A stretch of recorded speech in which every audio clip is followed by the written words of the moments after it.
Hi, I'm Len Witt, and I'm at Yale for Who Will Pay for the Messenger conference dealing with journalism. And I'm here with Robert Picard, and I'll let you introduce yourself. Okay. I'm Robert Picard. I'm editor of the Journal of Media Business Studies, a business school professor, former journalist, editor, and publisher, and who went over to the dark side. And I must say he's been writing some great stuff for a long time about journalism, economics, and who will pay for the news, etc. So, what do you think the future of journalism is going to look like?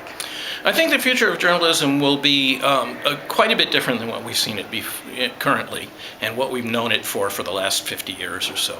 It'll be smaller organizations in the long run will be involved, more specialized organizations, those devoted to specialized coverage of localities in the country, those devoted to specialized topics such as health or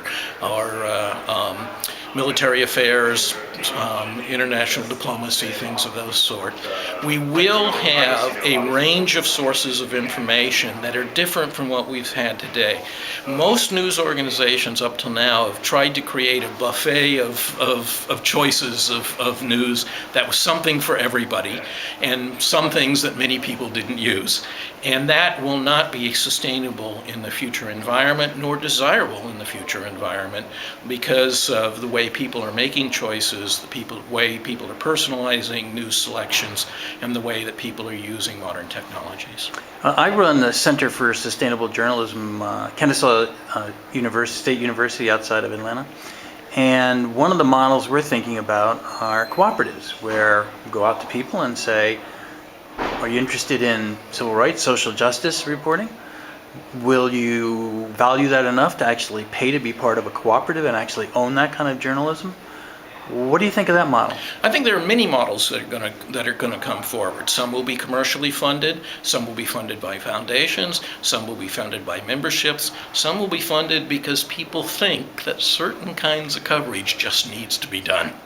And there are going to be a range of these kind of things working, and cooperatives is certainly one for certain kinds of coverage where people want to see that coverage is maintained and that certain communities or certain topics are covered in a way that they aren't covered today. So what do you think about the quality of journalism, and how long is this going to take to sort of work itself out to have high quality, ethically sound journalism in the future, if we're going to have it?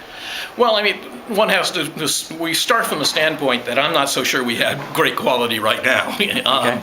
But what we have to do more than anything else is discover new techniques for verifying the quality. We always had journalists that went out and talked to 3 or 4 or 5 sources at a crash or people that had observed an event to try to understand what went on there. And now we're dealing with bringing in information from the public, from tweets, from other such things, and we haven't developed the techniques for deciding which is authoritative or how many of the crowdsourcing that kind of things exist is enough to begin to get a picture of what might be true and accurate. So we've got some issues there. We also have to be careful in saying that the only people that are good at understanding events are trained journalists. The fact is, there are many lawyers in the courts that have a very good understanding of what's going on in the courts.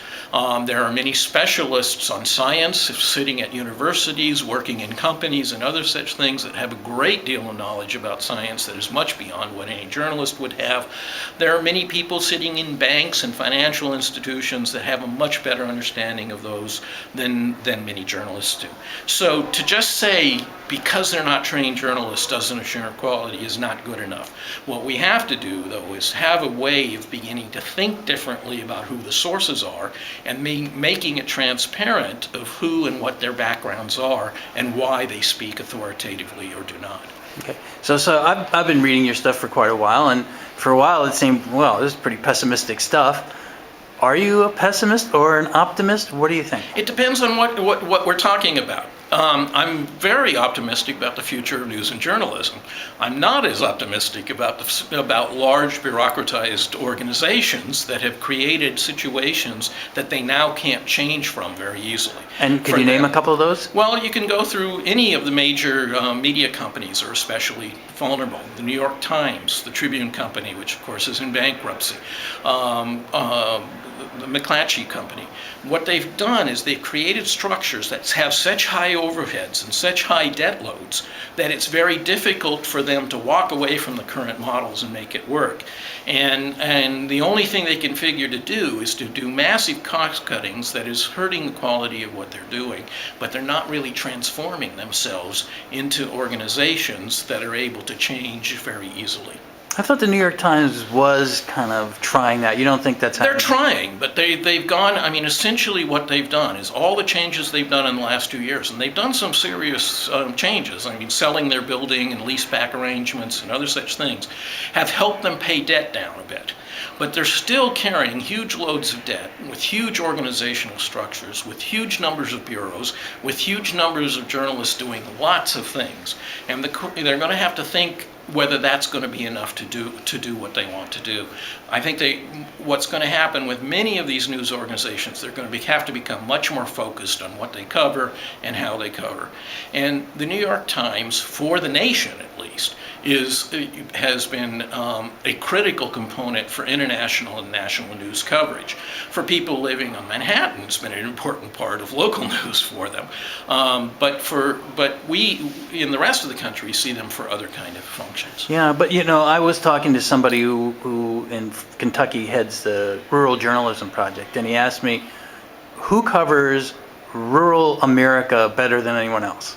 Who covers rural America? That's a really good question. And it was the New York Times. And it might be. It might be. But these are things that one has to decide. What do we do best, and what can we do? Do we have to have all the food columns? Do we have to have all of the people covering entertainment news? Do we have to have all of the people covering sports the way we do? Different companies are going to come to different answers to that depending on what they do best and the roles that they serve for their readers. Well, my own feeling about the New York Times has always been, if you want to join the middle class, you read the New York Times, because they'll tell you what food to eat, what restaurants to go to, what books to read, what movies to see, and what you should be thinking in many ways. And it is an entree into a certain tribe of people around the country. Well, certainly it is. There's no question that it is. But the New York Times is not the average American newspaper. Right, of course. And that becomes the real problem. I mean, when we're talking about the New York Times, the Washington Post, when we're talking about the Los Angeles Times, the Atlantic Journal-Constitution, the Chicago Tribune, we're talking about unique institutions that play roles far beyond their local communities. The majority of newspapers and the majority of television station news operations are really local operations, and they have a different set of opportunities, they have a different set of problems than the large metropolitan papers do. And the large metropolitan papers have a whole set of problems that are very, very different from the locals. Great. Thank you very much. Thank you.